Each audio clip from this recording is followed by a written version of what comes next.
its vision, love, and humility by its leadership. Arrogance is always ignorance disguised as invincibility. Weak leaders boast and divide, strong leaders reach out to unify. Zimbabwe needs dialogue on reforms, economy, legitimacy, and nation building, not GNU, tweeted Nelson Chamisa.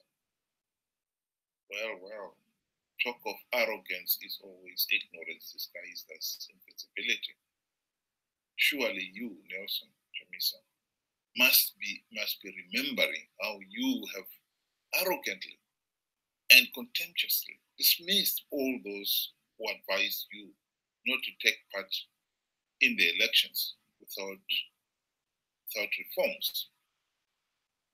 MDC has stringent measures to stop ZANU-PF rigging the elections you posted.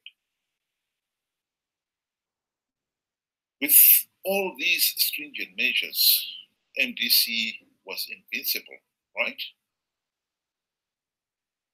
Why would the country need dialogue on reforms?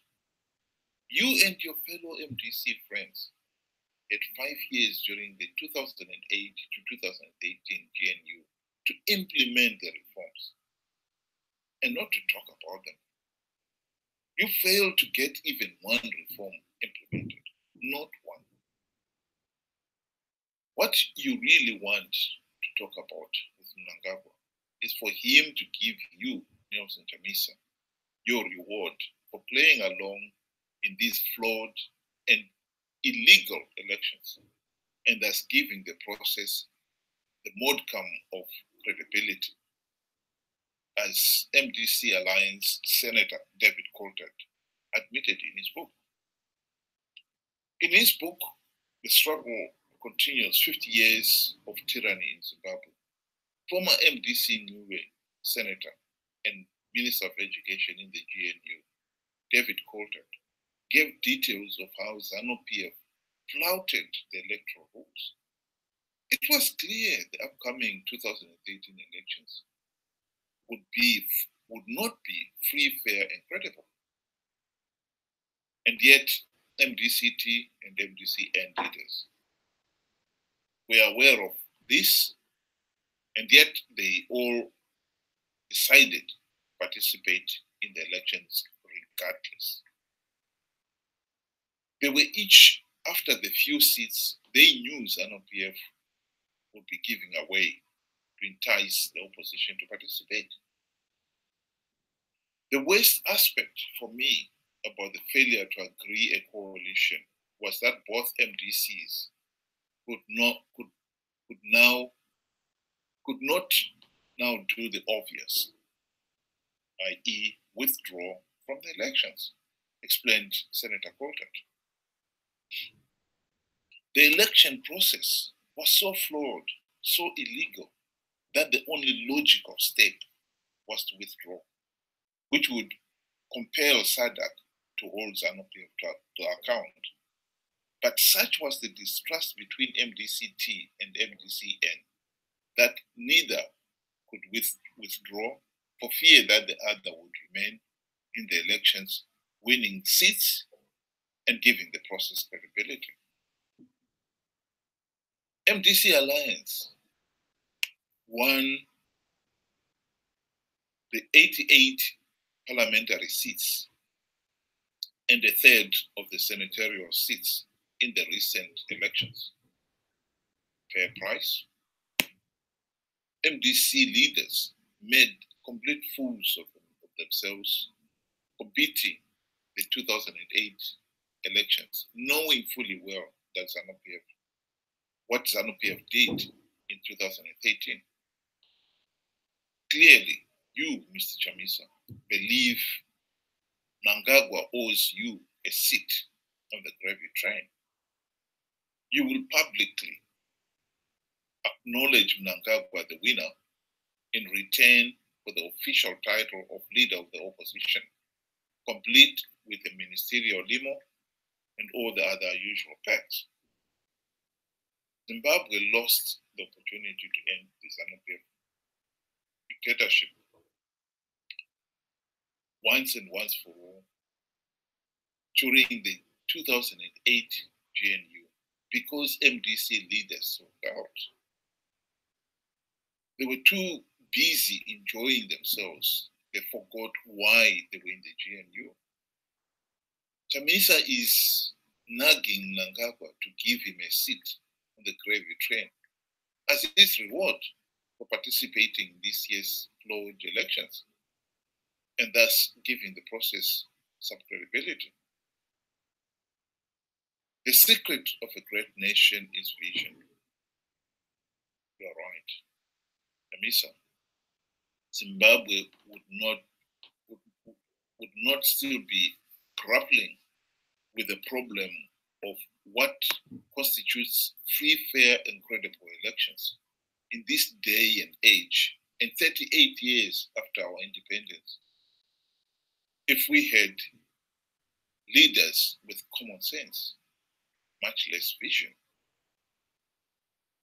Chamisa and his MDC friends made complete fools of themselves when they failed to implement even one reform during the 5 years of the GNU. SADC leaders and the international community could not believe Tsvangirai and company could be that shallow, thick, and slow. Morgan Tsvangirai is a flawed figure, not readily open to advice, indecisive, and with questionable judgment, wrote the then US ambassador to Zimbabwe in 2004 to 2007, Chris Dale, in the WikiLink cable. But even the forewarned Ambassador Dale would have been left speechless at the sheer incompetence MDC leaders displayed throughout the 5 years of the GNU. Tsvangirai and company failed to get even one democratic reform in 5 years. Chamisa is wittering about wanting dialogue with Mnangagwa to talk about reforms, the same reforms MDC leaders failed to implement during the GNU, the same reforms Chamisa had insisted were not necessary because MDC had stringent measures to stop ZANU-PF rigging the elections. Chamisa has added reforms to his demands because even he knows that they're important. However, what he's really after is a seat on the gravy train. This leader of the opposition position, complete with the ministerial limo and fat salary, etc. As soon as that he gets that, he will kick reforms into the prickly pear thicket just as readily as MDC did in the past. Even if one was to be gracious and give Chamisa the full benefit of the doubt and assume MDC leaders have learned their lesson and will focus on implementing the reforms this time, it is naive to say the least, to expect Mnangagwa as president with 2/3 ZANU-PF majority in parliament and in the Senate to allow any meaningful democratic reforms to go through. Very naive indeed. You can't expect us to reform ourselves out of power, said former ZANU-PF minister and Politburo member, Professor Jonathan Moyo. His happier days in the party. He is now living in exile, scared stiff of his former ZANU-PF thugs.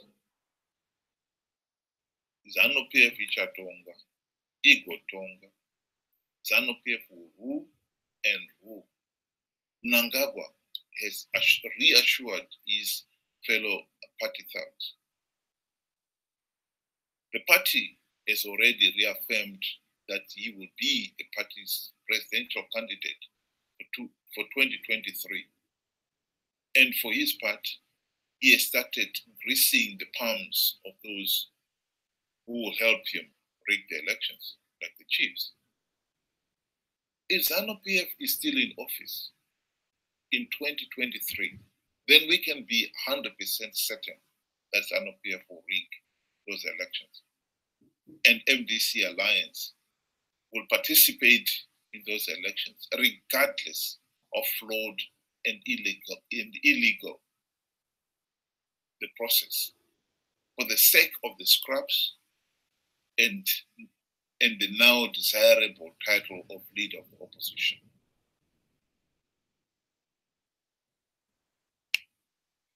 Yes, of course, we need leaders with vision.